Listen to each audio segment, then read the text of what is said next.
Assalamualaikum warahmatullahi wabarakatuh. Salam sejahtera bagi kita semua. Dalam kesempatan ini, kami akan memaparkan sedikit yang kami ketahui mengenai ekspor dan impor.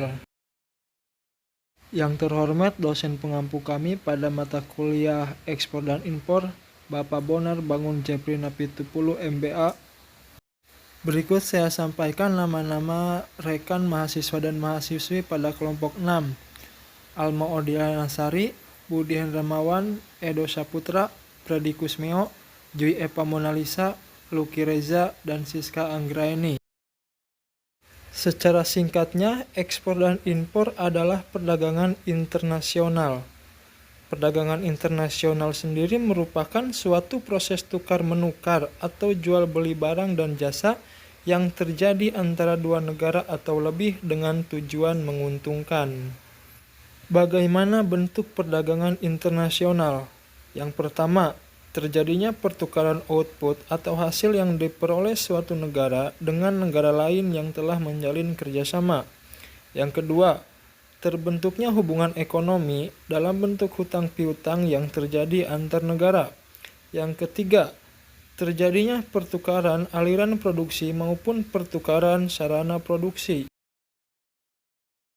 Mengapa kita melakukan perdagangan internasional? Untuk menaikkan devisa negara, pertumbuhan ekonomi, mempengaruhi stabilitas harga barang ekspor, dan eksistensi tenaga kerja. Perdagangan internasional mempunyai beberapa tujuan.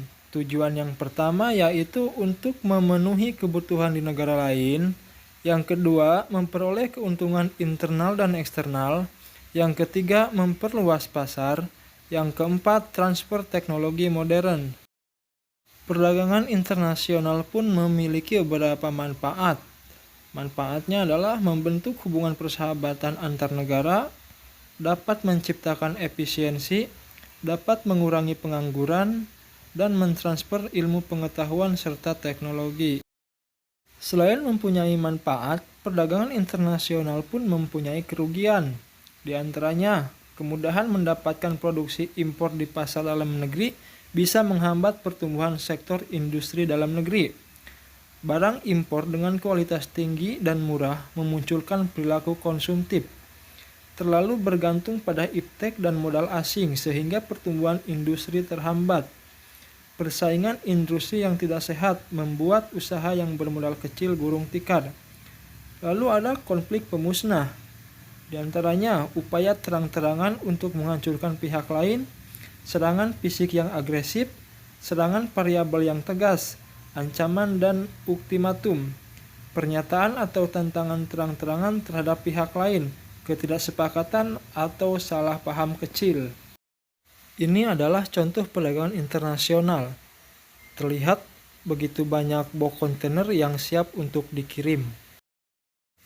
Barter atau tukar-menukar barang pun termasuk perdagangan internasional. Berikutnya, contoh perdagangan internasional adalah impor, yaitu proses masuknya barang dari luar negeri masuk ke dalam negeri. Selanjutnya ada perdagangan internasional yang berupa konsumsi bahan makanan. Ruang lingkup ekspor-impor. Kegiatan ekspor-impor pada dasarnya adalah sebuah bentuk perdagangan biasa. Yang menjadikan aktivitas ini istimewa adalah bahwa kegiatan ini mencakup perdagangan yang melewati batas wilayah suatu negara, yang berarti suatu kegiatan lintas bahasa, budaya, dan hukum. Dengan kata lain, ekspor-impor adalah suatu kegiatan melewati batas wilayah suatu negara dan memenuhi seluruh kewajiban kepabeanan yang ditetapkan. Jika ekspor merupakan suatu kegiatan penjualan barang keluar wilayah suatu negara dengan memenuhi formalitas kepabeanan, maka impor adalah suatu kegiatan memasukkan barang dari luar wilayah suatu negara dengan memenuhi seluruh kewajiban kepabeanan. Perdagangan internasional sendiri dibedakan dalam beberapa bentuk. Yang pertama, perdagangan regional, yaitu suatu wilayah, misalnya contoh ASEAN. Yang kedua ada perdagangan multilateral, yaitu suatu cakupan yang lebih besar di atas regional, misalkan suatu benua atau PBB. Dan yang terakhir ada perdagangan bilateral, yang berarti hubungan antar dua bangsa, dua belah pihak.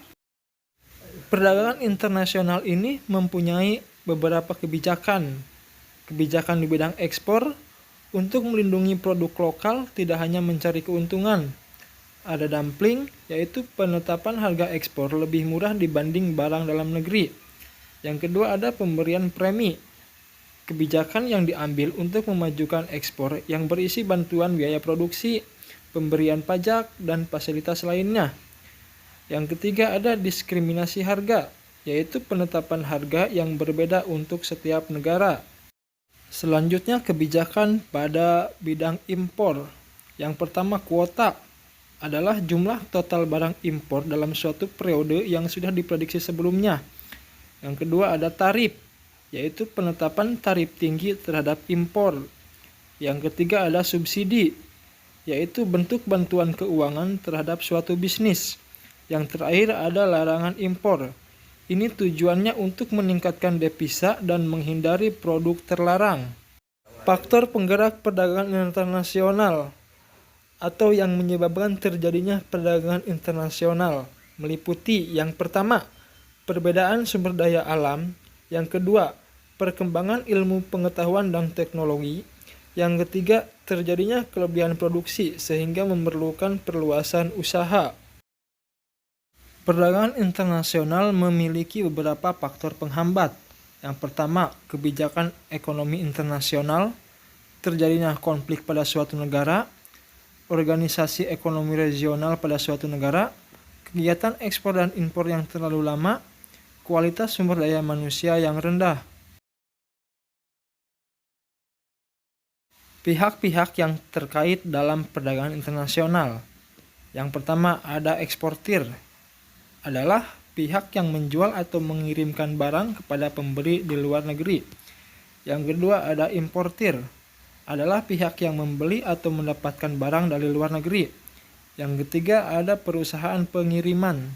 Perusahaan pengiriman adalah pihak yang bertanggung jawab mengirim barang dari eksportir ke importir.